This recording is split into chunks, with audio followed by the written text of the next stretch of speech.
Bonjour et bienvenue, si vous aimez l'univers de l'automobile et celui du football, eh bien vous êtes au bon endroit car nous allons prendre la direction de l'Allemagne pour assister à un match de l'Euro 2024, Florian. Direction Dortmund plus précisément pour le troisième match de l'équipe de France face à la Pologne dans cet Euro 2024, dont BYD, Richard, est partenaire.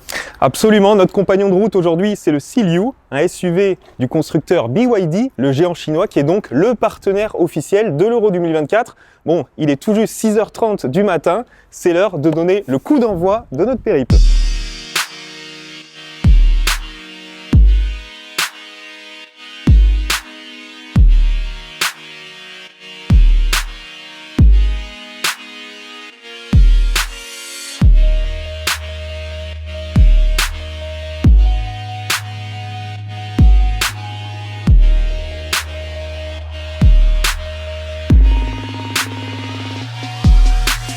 D'emblée, on en retire une très bonne impression en matière de confort, en provenance de ces sièges simili-cuir à motif perforé.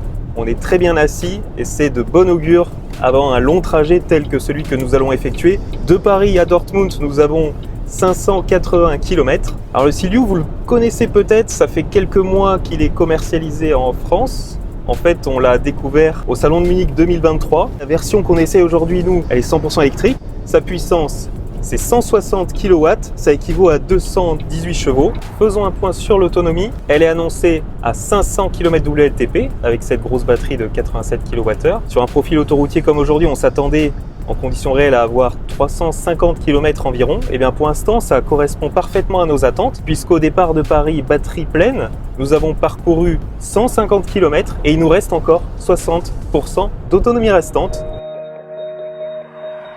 Donc, premier arrêt pour une recharge. On a une puissance délivrée à 125 kW. Ça colle quasiment avec la puissance maximale qui est capable d'absorber ce BYD Siliu, qui est communiqué à 140 kW. On a 20% à récupérer, donc c'est une recharge assez brève. Allez, au moment où on change de joueur, où on change de conducteur, alors en football, c'est important d'avoir un bon équipement. Sur le côté automobile, c'est la même chose. Peinture métallisée, jantes de 19 pouces et donc ce toit ouvrant panoramique. Il y a aussi le haillon électrique. L'affichage tête haute qui est spécifique à cette version design. Tu as cet écran gigantesque donc de 15,6 pouces qui est très utile pour le parcours qu'on a fait autoroutier. C'est le régulateur de vitesse adaptatif et surtout la caméra 360 degrés qui permet pour un véhicule qui a un gros gabarit comme celui-ci d'être parfaitement à l'aise.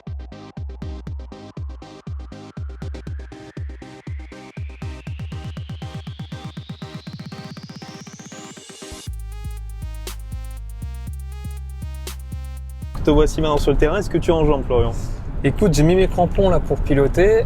Ça va nickel depuis. La voiture est très facile à utiliser, à conduire. Et je vais te laisser quand même présenter l'intérieur avec ses spécificités. Siège chauffant ventilé. Il fait 30 degrés, donc on va pas serrer du chauffage, on est bien avec la clim. Alors en parlant de la clim, il y a une pompe à chaleur en dotation de série qui permet de ne pas trop empiéter sur la batterie. Ça c'est important quand la température varie énormément pour garantir une autonomie relativement stable. Après ce qu'on peut noter globalement, on a parlé du confort, c'est la présentation intérieure qui est de belle facture.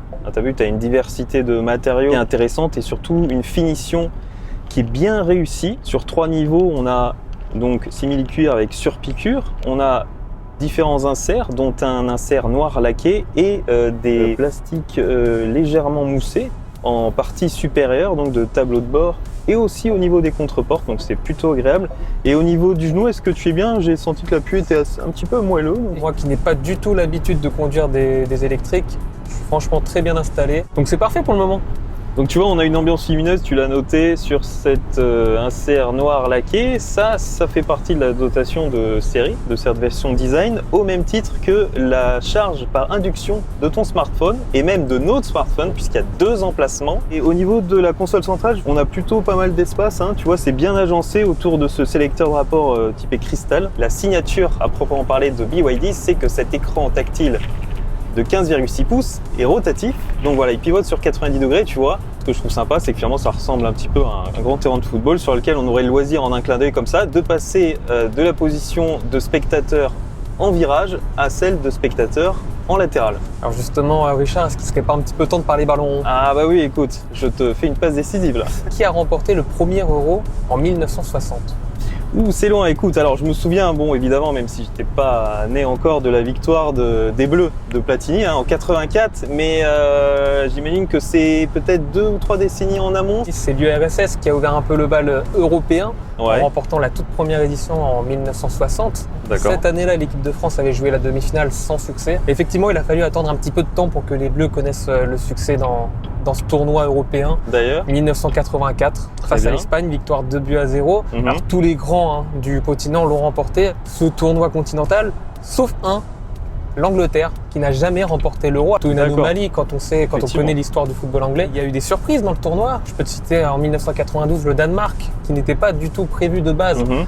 qui n'était pas qualifié de base au tournoi de 1992 en Suède, et qui finalement, contre toute attente, a remporté ce tournoi.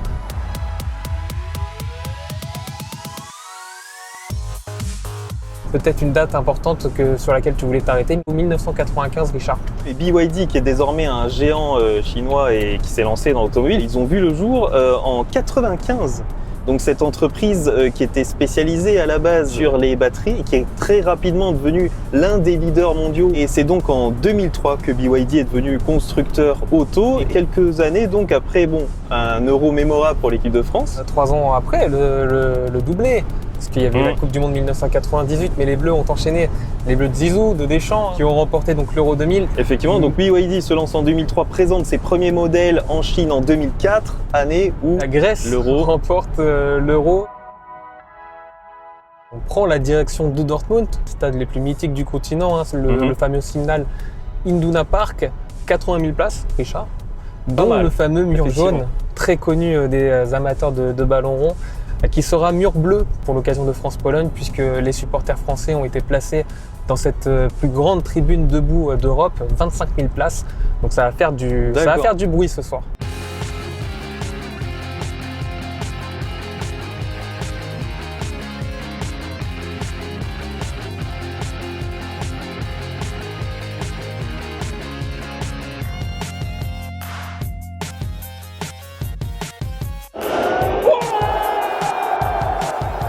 Bon, malheureusement, Richard, pas de victoire pour l'équipe de France dans ce troisième match de l'Euro 2024. Un match nul, un but partout face à la Pologne. Mais on va retenir quand même deux choses. La première, l'ambiance exceptionnelle qu'on a vécue ici au Signal Iduna Park, le stade du Borussia Dortmund.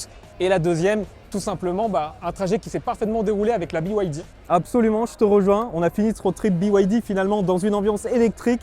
Donc c'était génial. Et on espère qu'au moment où vous verrez cette vidéo, l'équipe de France se sera rapprochée de la finale.